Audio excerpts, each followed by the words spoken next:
ಅತಿ ಆಸೆ ದುಃಖಕ್ಕೆ ಮೂಲ ಎಂದು ಭಗವಾನ್ ಬುದ್ಧರು ಹೇಳಿದ್ದಾರೆ.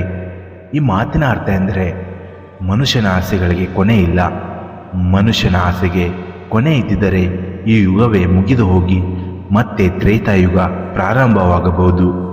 ಈ ಜಗತ್ತಿನಲ್ಲಿ ಮನುಷ್ಯನ ಆಸೆಗಳು ಒಂದ ಒಂದು ಆಸೆ ತೀರಿದರೆ ದುರಾಸೆಗೆ ಬಿದ್ದು ಹಲವಾರು ಸಂಕಷ್ಟಗಳನ್ನು ಹಲವಾರು ದುಃಖಗಳನ್ನು ಎದುರು ಹಾಕುತ್ತಾನೆ. ಮನುಷ್ಯನಿಗೆ ಒಂದು ಸಲ ದುಃಖ ಬಂದರೆ ಆ ದುಃಖ ಕರಗುವಷ್ಟರಲ್ಲಿ ಆತನ ಸಮಯವೇ ಮುಗಿದು ಹೋಗಬಹುದು. ಜೀವನದಲ್ಲಿ ಯಾವಾಗಲೂ ಒಳ್ಳೆಯದಾಗಿರಬೇಕೆಂದು ಯಾವಾಗಲೂ ಕೆಟ್ಟ ಯೋಚನೆಗಳನ್ನು ತೆಗೆದುಹಾಕಲು ಪ್ರಯತ್ನ ಮಾಡಬೇಕು. ಇನ್ನೊಬ್ಬರಿಗೆ ಸಹಾಯ ಮಾಡಬೇಕು. ಇದೇ ಮನುಷ್ಯನ ನೆಮ್ಮದಿಗೆ ತೃಪ್ತಿ ಎಂಬ ಸೂತ್ರವನ್ನು ಅಳವಡಿಸಿಕೊಳ್ಳಲು ಸಾಧ್ಯವಾಗುತ್ತದೆ. ಇವತ್ತಿನ ಕತೆ ಕೂಡ ನಮ್ಮ ಜೀವನಕ್ಕೆ ಸಂಬಂಧಪಟ್ಟಿದೆ. ನಾವು ಮಾಡೋ ಆಸೆಗಳಿಗೆ ದುರಾಸೆಗಳಿಗೆ ತಕ್ಕ ಪ್ರತಿಫಲವನ್ನು ಯಾವ ರೀತಿಯಲ್ಲಿ ಅನುಭವಿಸುತ್ತೇವೆ ಎಂದು ಸಣ್ಣ ಕಥೆಯ ಮೂಲಕ ನಾನು ನಿಮಗೆ ತಿಳಿಸಲು ಹೊರಟಿದ್ದೇನೆ. ಈ ಕತೆ ಕೇವಲ ಕಾಲ್ಪನಿಕ ಕತೆ ಸ್ನೇಹಿತರೆ. ಒಂದು ಊರು ಇರುತ್ತೆ. ಊರು ಅಂದ ಮೇಲೆ ಸಾಕಷ್ಟು ಜನ ಇರುತ್ತಾರೆ. ಆದರೆ ಎಲ್ಲ ಜನರು ಒಂದೇ ರೀತಿ ಇರುವುದಿಲ್ಲ. ಬಗೆ ಬಗೆಯ ಜನರನ್ನು ನೋಡೋದೇ ಹಳ್ಳಿಗಳಲ್ಲಿ. ಆ ಹಳ್ಳಿಯಲ್ಲಿ ಒಬ್ಬ ವ್ಯಕ್ತಿ ಇದ್ದ. ಆತ ಎಷ್ಟು ಜಿಪುಣ ಇದ್ದ ಎಂದರೆ ಆತನ ಜೊತೆ ಹೋದವರು ಕೂಡ ತಲೆ ಬಾಗಿಸುವಂತೆ ಮಾಡುತ್ತಿದ್ದ. ಆತ ಏನೇ ಕೊಂಡುಕೊಳ್ಳಲಿಕ್ಕೆ ಹೋದರೂ ನೂರಾರು ಬಾರಿ ಚೌಕಾಸಿ ಮಾಡಿ ಆತನಿಗೆ ಯೋಗ್ಯವೆನಿಸಿದರೆ ಮಾತ್ರ ಅದನ್ನು ಕೊಂಡುಕೊಳ್ಳುತ್ತಿದ್ದ. ಇಲ್ಲವಾದರೆ ಕೇವಲ ಚೌಕಾಸಿ ಮಾಡಿ ವ್ಯಾಪಾರರ ಕೆಂಗನಿಗೆ ಗುರಿಯಾಗುತ್ತಿದ್ದ. ಒಂದು ದಿನ ಆ ಜಿಪುನ ತಾಯಿ ತನ್ನ ಮಗನಿಗೆ 2 ರೂಪಾಯಿಗಳನ್ನು ಕೊಟ್ಟು ಒಂದು ತೆಂಗಿನಕಾಯಿಯನ್ನು ತರಲು ಹೇಳುತ್ತಾಳೆ. ತಾಯಿಯ ಮಾತಿನಂತೆ ತೆಂಗಿನಕಾಯಿಯನ್ನು ಕೊಳ್ಳಲು ಅಂಗಡಿಗೆ ಹೋಗುತ್ತಾನೆ. ಅಲ್ಲಿ ವ್ಯಾಪಾರಿಗೆ ನನಗೆ ಒಂದು ತೆಂಗಿನಕಾಯಿ ಬೇಕಾಗಿದೆ, ಆ ತೆಂಗಿನಕಾಯಿಯ ರೇಟ್ ಎಷ್ಟು ಎಂದು ಕೇಳುತ್ತಾನೆ. ಒಂದು ತೆಂಗಿನಕಾಯಿಯ ಬೆಲೆ 2 ರೂಪಾಯಿ ಎಂದು ಹೇಳ್ತಾನೆ ವ್ಯಾಪಾರಿ. ಓ, 2 ರೂಪಾಯಿನ? ತುಂಬ ದುಬಾರಿ ಆಯಿತು. ನನಗೆ ಇದನ್ನು 1.5 ರೂಪಾಯಿಗೆ ಕೊಡಿ ಎಂದು ಕೇಳಿಕೊಳ್ಳುತ್ತಾನೆ. ಆಗ ವ್ಯಾಪಾರಿ, ಇಲ್ಲ ಸ್ವಾಮಿ, ನಾವು ಪಟ್ಟಣದಿಂದ 1.5 ರೂಪಾಯಿಗೆ ಕೊಂಡುಕೊಂಡಿದ್ದೇವೆ. ನಿಮಗೆ ಅದೇ ರೇಟ್ ಕೊಟ್ಟರೆ ನನಗೆ ಏನು ಲಾಭ ಉಳಿಯುತ್ತದೆ? ನೀವು ಬೇಕಾದರೆ ಪಟ್ಟಣಕ್ಕೆ ಹೋಗಿ ಅದೇ ರೇಟ್ಗೆ ತರಬಹುದು ಎಂದು ಅಂದಿದ್ದೇ ತಡ. ವ್ಯಾಪಾರಿಯ ಮಾತನ್ನು ಪೂರ್ತಿ ಕೇಳಿಸಿಕೊಳ್ಳದೆ ಪಟ್ಟಣಕ್ಕೆ ಹೋಗಿಬಿಟ್ಟ. ವ್ಯಾಪಾರಿಗಳೇ, ನನಗೆ ಒಂದು ತೆಂಗಿನಕಾಯಿಯನ್ನು ಕೊಡಿ. ಆಗ ವ್ಯಾಪಾರಿ, ತೆಗೆದುಕೊಳ್ಳಿ, ಈ ತೆಂಗಿನಕಾಯಿಯನ್ನು ಕೇವಲ 1.5 ರೂಪಾಯಿ ಮಾತ್ರ.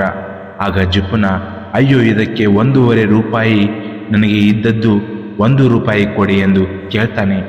ಆದರೆ ವ್ಯಾಪಾರಿ ನಗುತ್ತಾ, ಈ ತೆಂಗಿನಕಾಯಿಯನ್ನು ನಾನು ತೋಟದಿಂದ ತಂದಿದ್ದು, ತೋಟದ ಮಾಲೀಕರು ನನಗೆ 1 ರೂಪಾಯಿ ಹಾಗೆ ಕೊಟ್ಟಿದ್ದಾರೆ. ನಾನು ನಿಮಗೆ ಅದೇ ರೇಟ್ಗೆ ಕೊಟ್ಟರೆ ನಾನು ಅಂಗಡಿ ಮುಚ್ಚಿಕೊಂಡು ಹೋಗಬೇಕಾಗುತ್ತದೆ. ನಿಮಗೆ ಅದೇ ಬೆಲೆಗೆ ಬೇಕಾದರೆ ನೀವು ತೋಟಕ್ಕೆ ಹೋಗಿ ನೇರವಾಗಿ ಖರೀದಿ ಮಾಡಬಹುದು ಎಂದು ವ್ಯಾಪಾರಿ ಜಿಪುನನಿಗೆ ಹೇಳುತ್ತಾನೆ. ಜಿಪುನ ಪಟ್ಟಣದ ವ್ಯಾಪಾರಿಯನ್ನು ಬಿಟ್ಟು ತೆಂಗಿನ ತೋಟದ ಮಾಲೀಕರ ತೋಟಕ್ಕೆ ಹೋಗುತ್ತಾನೆ. ಮಾಲೀಕರೇ, ನನಗೆ ಈ ತೆಂಗಿನಕಾಯಿಯನ್ನು ಕೊಡಿ, ನಾನು ನಿಮಗೆ 8 ರೂಪಾಯಿಯನ್ನು ಕೊಡುತ್ತೇನೆ ಎಂದು ಹೇಳಿದ. ಆಗ ತೋಟದ ಮಾಲೀಕ, ನಿನಗೇನು ಬುದ್ಧಿ ಇದೆಯೇ?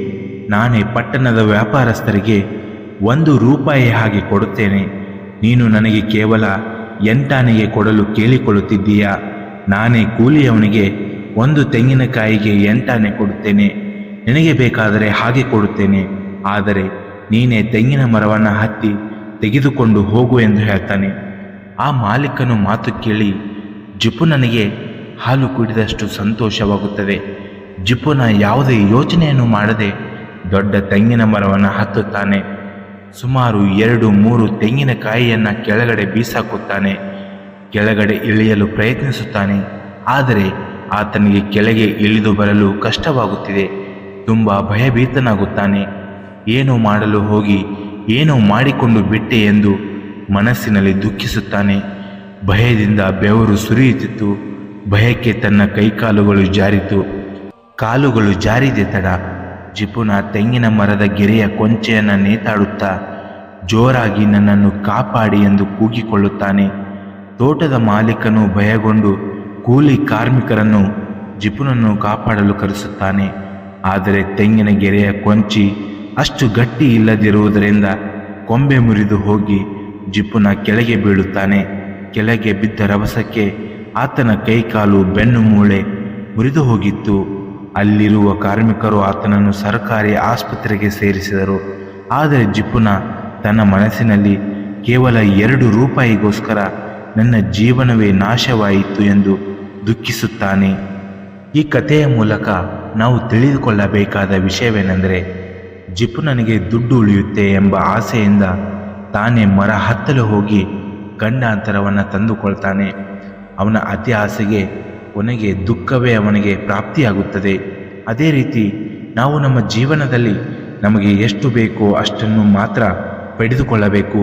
ಇಲ್ಲವಾದರೆ ದುರಾಸೆಗೆ ನಮ್ಮ ಜೀವನ ನರಕವಾಗುವುದರಲ್ಲಿ 2 ಮಾತು ಇಲ್ಲ. ಇನ್ನಷ್ಟು ಹೆಚ್ಚಿನ ಮೋಟಿವೇಶ್ನಲ್ ಕಥೆಗಳಿಗಾಗಿ ನಮ್ಮ ಚಾನೆಲ್ನ ಸಬ್ಸ್ಕ್ರೈಬ್ ಮಾಡಿ. ಧನ್ಯವಾದಗಳು. ಜೈ ಹಿಂದ್, ಜೈ ಕರ್ನಾಟಕ ಮಾತೆ.